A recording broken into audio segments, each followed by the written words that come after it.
How does Rein, Mei, Sim, Bap, Lucio comp get value if you just anchor point the enemy team takes 20 angles? Let me pull up Overwatch and I'll explain to you exactly how to do that. The question is what do you do when you're playing like a brawl comp or a composition without a lot of range that just like leverages point?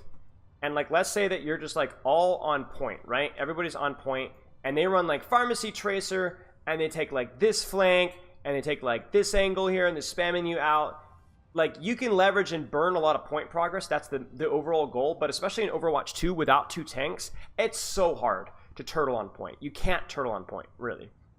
But the other problem that you might have, like let's say if their Ana is playing really smart, or maybe they're not even playing an Ana, maybe they're playing Kiriko, Pharmacy Tracer, Ball, there is no squishy that you can rush down and speed down on or even TP on.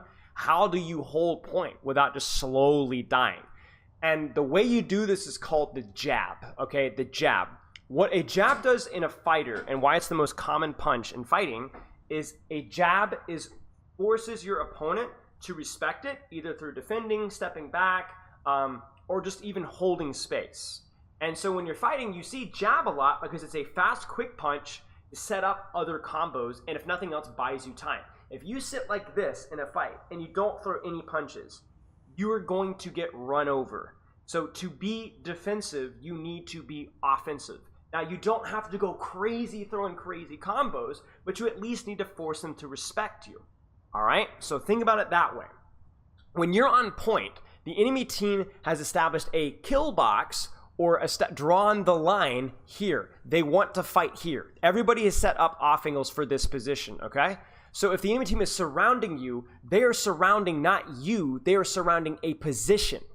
So if, for example, you are able to shift your bodies through TP or Lucio speed from here to, like, let's say here, it's more open, yes, but this angle that the enemy team had on you is now a lot weaker. It doesn't see you anymore. Maybe the angle over here is a lot weaker. It doesn't see you as easily anymore.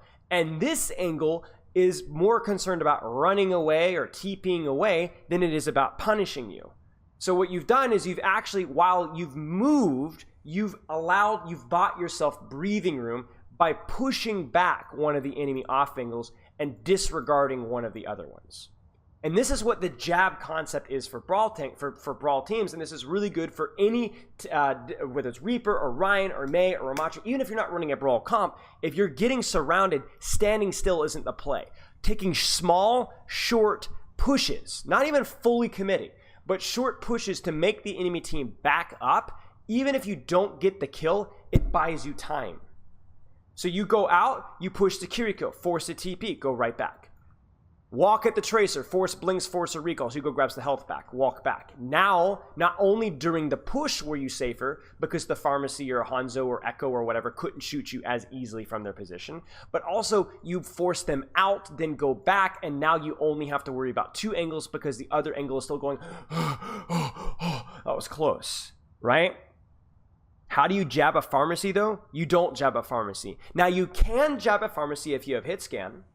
You could go 3, 2, 1, guys, let's speed out a little bit, open up an angle for my Cassidy, take some pot shots at the Pharmacy, who's hovering here, goes, ah, crap, right? And flies up over the roof. And then you go back to point, because when she's over the roof, she can't spam you on point anymore.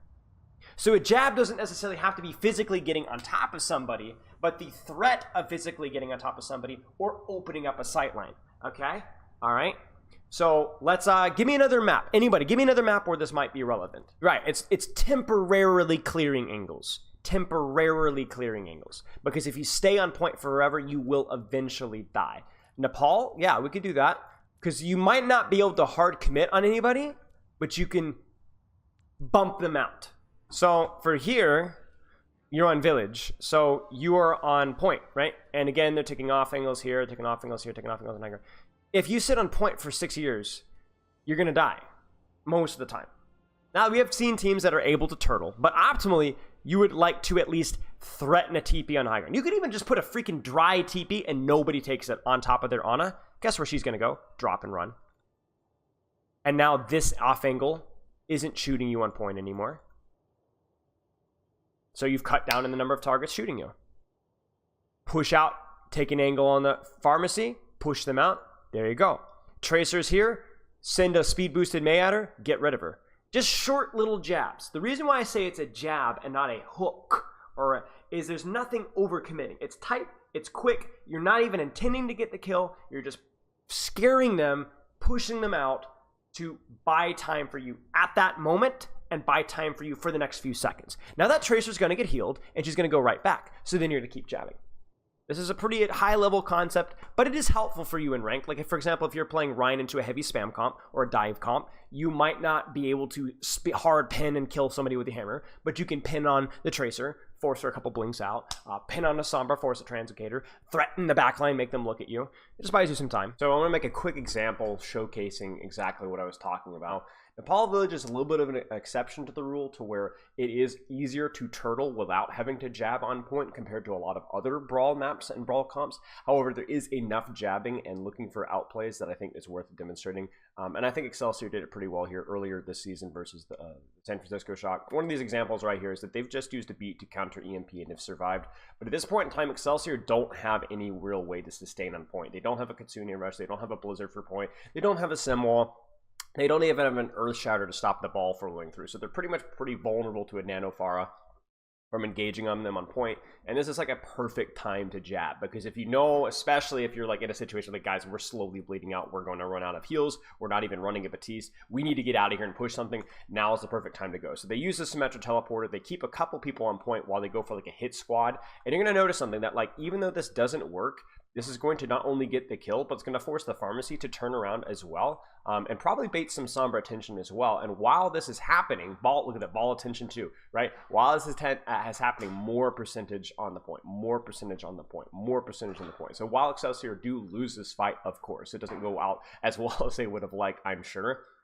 It does force the Nano, and it draws out the fight longer than it would have been if they had just sat AFK on point. You see, that's the thing, is it's not just do you get the chance to get a kill, but ironically, you end up also stalling the point for longer because you've created enough of disruption. I mean, look at that, 65, 66, 67, 68, 69%. Like, a little bit of a failed touch there, but like that's probably at least 5-10% more percentage than they would have gotten if they just sat AFK on point. And then actually the next fight is where they do it successfully again. They find another gang squad, and while they're pressuring point, okay, so right again, like they just kind of blew all of their ultimates all at once. This is a bit of a misplay from them, so that's a little bit unfortunate. And so once again, they realize that, guys, they're going to come in here with Barrage, or not Barrage, but EMP soon. They're going to have Mines. They're going to have Nano even soon. We're slowly getting whittled down. We can't stall on point. We need to get out of here. So this is exactly when New York goes for one of these TP plays. They go, okay, we need to go out and jab. Right now, this is a pretty deep jab,